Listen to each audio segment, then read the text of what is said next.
Okay, so I trained in sculpture uh, a, a long time ago, and yeah, obviously I've been in Houbart since I was 18. So every step of the way, I've done testing about everything, and but I don't think um, I was never given a profession as to be what the thing that I should do. It's never been, sort of clear cut. But I did receive to do sculpture, Mm. and then after that, someone did receive something that felt a bit like theatre design. So then I did postgraduate theatre design, and but yeah, I think I've got a memory of someone receiving something about weaving, and in a sense, I think in a sense that's a bit what I've done in my life. I've woven lots of different elements together. Yeah, so because I've done a lot of different things, and so I've sort of, I'm not a master of anything. I've just done a lot of different things, and the theatre design's very much like that anyway, because you've got to I mean, I was involved in making the sets, I was involved in making the costumes, making all the models, you know, so that involved lots of practical tasks. So yeah, I think I'm quite practical, and the whole thing of making things. And during my sculpture degree, I mean, I worked with clay a lot, but I did installations, which so sort of turned a whole room into something experiential. So you walked into the room and you were in a sort of, it was a bit like a set, and it involved taking photos, which was a bit like a cartoon strip telling a story. So I mean, I'm always been very influenced by my dad, who was a writer and an actor. So so that has always been a big influence on me. And he was a teacher as well. So but then I did desktop, but I couldn't. I spent about 6 years being a theatre designer, and it's a very difficult thing to earn your living at. But I did it for about 6 years. But then I did desktop publishing. So, and then I got a sort of salary for the first time, and I thought, gosh, I've done all this work in theatre design. I've never had a salary. So, so that was my time when I maybe earned the most money, and I sort of learned the skill in about a few weeks, desktop publishing. So anyway, from that, when I had kids, then I worked in schools, because that's what goes with having kids. So and I was really lucky to get this job as a uh, as a technician in a school where art was, they had a lot of money for art because it was going to be their specialist subject. And because of my experience with clay, I was allowed to be the sort of ceramic technician. And I quickly learned how to load a kiln, how to mix up glazes, and how to run a sort of ceramic department. So, and I was the technician for the evening class. So that happened about over 15 years ago. And so for over 15 years, I've been doing once a week, every evening, I've been present in a pottery evening class. So I've learned a lot about pottery. But then about 6 years ago, I changed from being a technician, which can be quite boring. It's just about sort of shifting stuff around, to being a learning support assistant, which is a great job because you get to go to all these different lessons at a secondary school, and you get to see how teachers work, and it was a sort of a fun job. And I tried lots of different things, and I sort of threw myself into that job because it was a really good department. They sort of wanted you to be very innovative, and I started resilience classes with small groups of boys, and I had a lunchtime clay club, and I did a storytelling sort of initiative. So I felt I was really doing everything. And I did lots of emotional well-being as well, which was a bit like art therapy. But then they had this system where they wanted us to, we had to apply to be sort of head LSAs. And I thought I had a good chance of getting it. I'd been there for quite a while then. And I was devastated when I didn't get the job of a lead LSA, because I thought that I'd put everything into this job. And that really sort of threw me. And I thought, maybe I just don't fit here. I just don't fit. I'm not really when I give everything here, I don't get recognized. And so that made me think, look, what am I going to do? I want a proper career. Work's always been really important to me. I want a proper career. I don't just want to be an assistant all the time. And so I thought, right, well, what I could do, because the lead LSA would have been for the emotional well-being thing, the thing that I didn't get. If I'd done a counselling course, then I would have and become like a counsellor. Yeah, maybe I could be a school counsellor. So it was like, and I was really researching all these counselling courses, and I thought, yes, it's quite a big investment. This is what I'm going to do. But then I'd sort of received, no, this isn't, hold back, don't do it. Because it would have been, I don't know, 4 years of training. And so I thought, well, what else am I going to do if I'm not going to do that? And at that time, this pottery class, the lady who taught it, who was the teacher, she left. And I sort of just inherited the class. So again, this was something that I thought, I can't ever earn a proper salary being a pottery teacher. There's just not that many evening classes, and I'm not a qualified teacher. So how's that going to give me a career? But I thought, this evening class has got about 40 people on the waiting list. I mean, since the Pottery Throwdown, pottery has just become really popular. And just from one program put on the TV, or maybe it's the whole thing about craft, everyone wants to do craft, it's suddenly become really popular. And so I was forever emailing people back saying, no, you're not going to get into this class.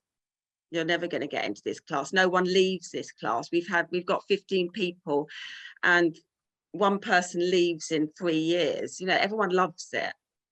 No one's going to leave. You're never going to get to do pottery. So I thought, this is a real need, and this is a job that basically is quite enjoyable. Maybe that's saying something about your teaching, Lucy. Say it again. Maybe that's saying something about your teaching. Maybe.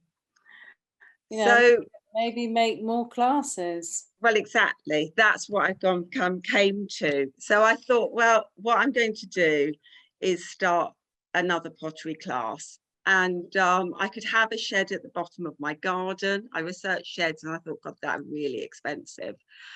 So I thought, I know I've got a big house.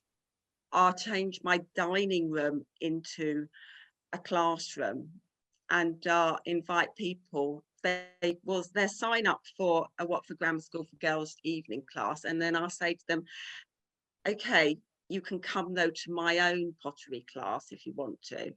So I only fitted about 5 people. So I changed my dining room into a pottery classroom. And I bought a kiln. Buying the kiln, I think, was you obviously can't do pottery unless you've got a kiln. I already had a wheel, but you can't do pottery unless you've got a kiln. So a kiln is quite a really difficult thing to sort of install. It costs about £1,000 to have it installed because of the electricity. So that was a big investment, but I was really lucky. I got my kiln for only £400 off Gumtree. And when I went to pick it up with my elderly cousin, it belonged to someone who's got Alzheimer's, and they'd sent him off on his memory walk, and they said, if you want any of his other stuff, please take it. We just need to get rid of everything. And there was, in this sort of room in this house, was another potter's wheel, buckets and buckets of glaze, bottles and bottles of underglaze, plaster molds, everything that you would need for a pottery studio. So we just shifted it into the back of this van, and it was just like, immediately I looked professional because I had all this equipment.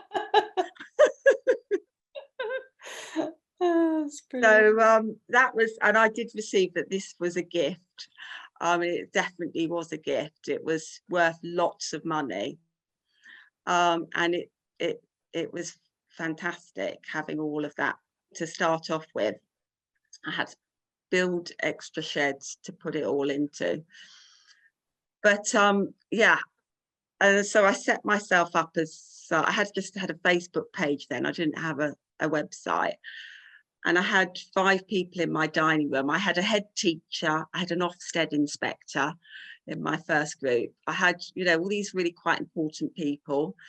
Yeah, there's one bit of the surreal evening, because I had the thing in that dining room that I couldn't really remove was a massive fridge. So I put a curtain over it. But one evening when the head teacher was sitting on the wheel and she had mud, she had sort of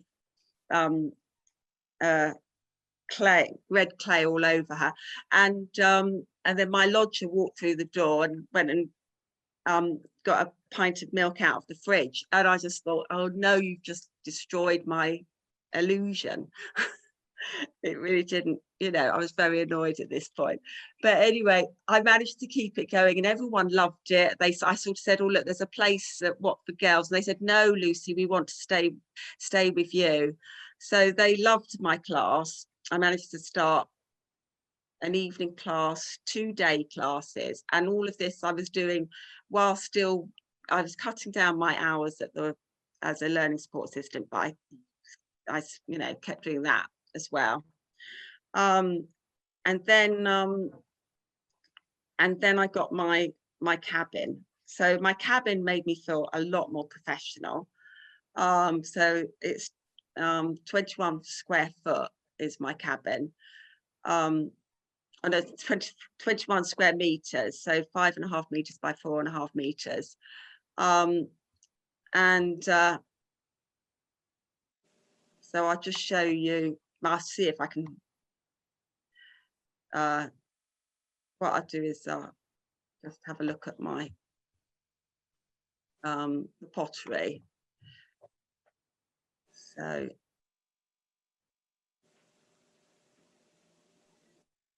Have you got any of the slab pots that you were telling me But about?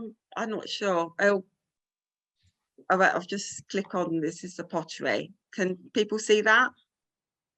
Yes. Yeah, so you can see it's a, it's right at the bottom of the garden. So it's all sort of surrounded by trees, like the neighbour's got massive trees. And people have to walk through the garden, so that's all part of it. I mean, it's sort of the fact that it's sort of nestled in nature, I think, helps it along. And I've got my 2 potter's wheels, and I've got all the shelving there that I got.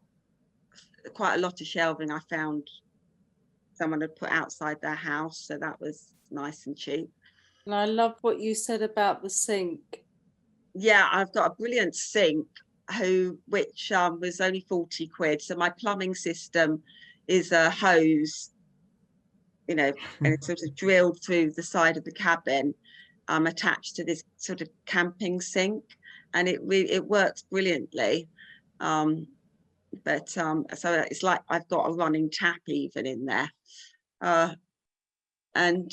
It all goes into the bucket, doesn't it? And then it all just goes through the plug hole into a bucket, and then I just keep moving the buckets and put them into the garden. So that's really great. And people love coming to throw, people sort of love learning to throw. And I'm sort of, and it will, because I have to look after my elderly mum who's got Alzheimer's. So I had to give up my learning support assistant job in order to sort of look after my mum who kept going in and out of hospital. And this works perfectly because I am working from home. So it fits in well with looking after an elderly mother who's got Alzheimer's as well. So that's quite handy. So yeah, mainly I have, so I've still got I can have 8 people in my cabin. Because of social distancing now, I've got 5. So it's lucky I got the cabin just before social distancing came in, otherwise I wouldn't have been able to. I use a visor and have everyone's allowed to use visors in my cabin if they want to. It's really quite successful. So, and I'm inundated with people wanting to come. So I seem to have found something that fits in well with me. I think what I like to do is just, I'm reminded of when I was at art school and I was able to do whatever I wanted for sort of 3-4 years. I was allowed to, my art went down, whichever route I wanted it to go into. And the teachers were all very just saying, everything you're doing is great. Apart from my final show, which they said, no, sorry, you've messed it up now. We don't like your final show. But apart from that, they kept saying it was great. So basically that's what we do. When people come, they're all beginners. Everyone who comes is beginners, which is probably quite lucky for me. But they just tell me what they want to make and I help them make it. And we find pictures on Pinterest and we copy things that professional potters make. And my thing is that, we make what we want to make and we find a way of doing it.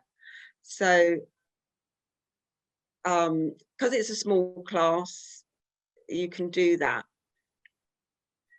And yes, I've got this and what everyone's ideas feeds off everyone else's. So if one person starts to do, well, I don't know, pots with noses, then basically lots of other people start doing pots with noses. I've discovered a new way of making pots that are shaped around balloons. It's the perfect mold, is a balloon, because you can just pop it at the end after you've wrapped your clay around it. So I've come up with quite a lot of innovative ways of making pots that are, this one's just wrapped around a balloon. Oh, we can't see because you're share screening. Oh, because of my share screen. Right, I changed back to, well, I just put it on, I might just stop there. And that's my Can you private see it? workshop day. I just show my gallery page. Will that work? Yeah. There you go. You've got lots of different things there. Does that show? Yeah. Mhm. Yeah. So you can see, you know, everything's variety. Lots of different things. There's these balloon pots that are all shaped around balloons, like this one with the splash and the next door to a fish. And these two, can you see if I put a pointer there? Can you see that? Yes. Yeah. Yeah, so where my hand is, both of those pots are balloon pots. They're made by spiral balloons, wrapping clay around a spiral balloon. And there's lots of what we call sprig molds, things that you push out of clay. Okay, so I'll stop now from the, how do I? Can you see a button that says stop Oh, share? I think it's red at the top. oh, at the stop, this is stop share. There we go. Sorry, yeah, there we go. Right, yeah. So, but I've got ones that, yeah, like noses. I've got a few young people in my class now, and they're sort of doing funny pots with noses, which I think are great. And when people come to do hand building, just for a sort of one-off session, because as well as doing the weekly classes, you know, I do private sort of workshops. And so when they do that, I've thought up this method where they use a mold and they use lots of texture. So you can see this one. And so everyone's pot ends up being very individual. They put lots of texture in. They use lots of stampers. And then I glaze it. So, and I think I'm quite a good throwing teacher. Everyone ends up being able to throw. I've only had one man who threw his clay down in disgust and said he wanted to have he wanted it to be a paperweight, not a pot. But apart from that, I've had an 80-year-old who threw a brilliant pot. And I've taught someone who did a ceramics degree. She just finished doing a ceramics degree at Central School of Art in London, and she never learnt to throw because they don't like to teach too many people to throw on the ceramics course because it costs too much. So I taught her to throw. So I think I give quite good value. Has anybody got any questions for Lucy? James? Oh, James, you've got to unmute yourself. I hadn't really got a question, sorry. I just put my Oh, right. thumb up. Oh, you put your thumb up. Yeah. Just put your thumb up. No, it's fantastic, actually, what you're doing. That's good. Same from me, Lucy. I'm really pleased. It's lovely. Thank you. It's quite amazing how you start off with something and you know, it just sort of works out. You just follow the latte hand, I suppose, don't you? Yes, yeah. I mean, well, actually, I don't think, you know, my true talent is pottery. I've received to do creative writing, so I'm actually, you know, I'm trying to write a children's book at the moment. But hopefully I mean, that's just, I think it's probably another thing that's just along the way, you know. I think I definitely like to do different things, definitely like to do different things. And, you know, maybe I can use my cabin for something else later on. Who knows?